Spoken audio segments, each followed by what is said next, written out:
Okay, so just want to show you for TES how to export things.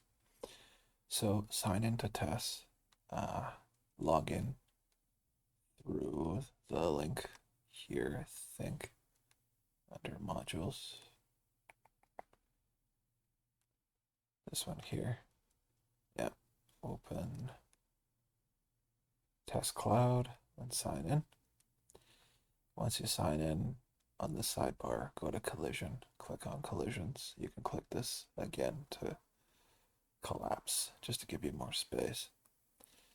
And so now I'm in the collision area.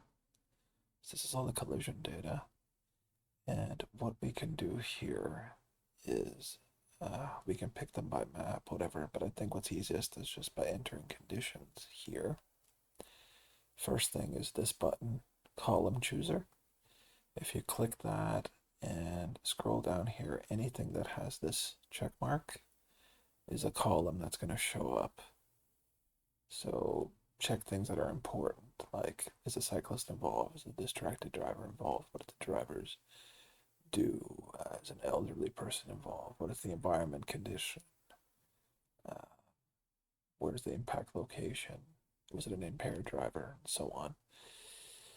And you can see if I scroll that I have all of these filled in here. Some missing data, but I have all those columns.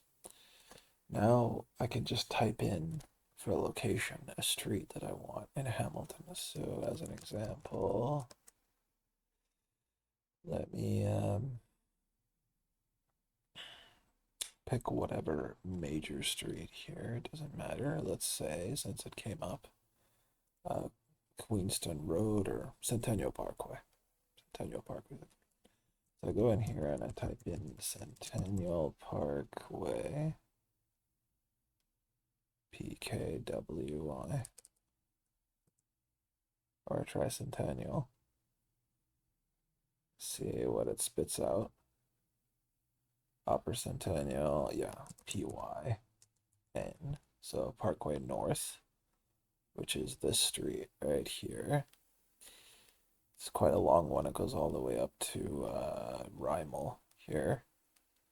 And I believe it starts, yeah, off of the QEW here.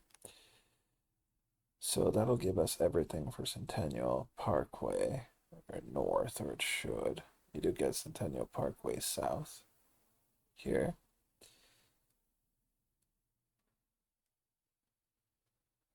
You can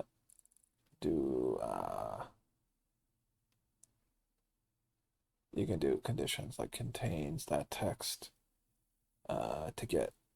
I don't know why it's giving Upper Centennial and Parkway South. Maybe Centennial is not a good example. Let's try one that's a little bit better. Maybe something that doesn't have a north-south to it. Let's say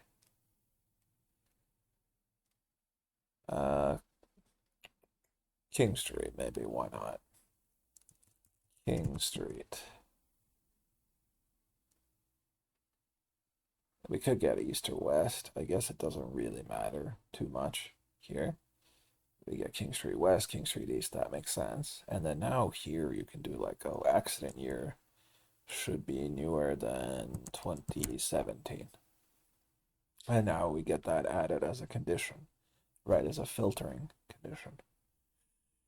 And I can even, go further. I can say I only want it at intersections or mid blocks, or for these other columns, I only want it for driver condition X or accident time Y or whatever.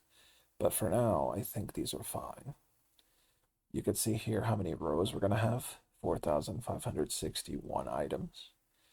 If I'm happy with that, I go to this button to export and I click export all data to Excel. I can checkbox the ones I want to export specifically and then do this, but I'm going to hit export all data. And this might take a while because it's 4,500 rows of data. But eventually, what it's going to do is it's going to spit out an Excel file um, that is going to be very similar to the ones that she gave us for Cannon Street. Yeah. So I'm going to open it. It's called Data Grid by default. And it's going to open up in Excel. And we'll have a look. Yeah. So we get the columns in the exact order that we had them in tests. So location description first, then type, then municipality, then jurisdiction, then year. And so this is the data that we have. And you can see if we go all the way down, all the way to the bottom, 4562 rows, exactly as we would expect, and -1 because 1 is the header row, which is exactly what TES told us. And so this is the data. And so for this question, right, where he said, recreate a pie chart, we could pick something like, hey, look at surface condition, right? You can look at surface condition for this road or this road and try to recreate it to say how many collisions occurred on dry surfaces or snow or wet or something else. And of course, you'll have to handle this missing data and then read it into R. But that's kind of the way, that's kind of what I think what he wants. And that's how you would do this.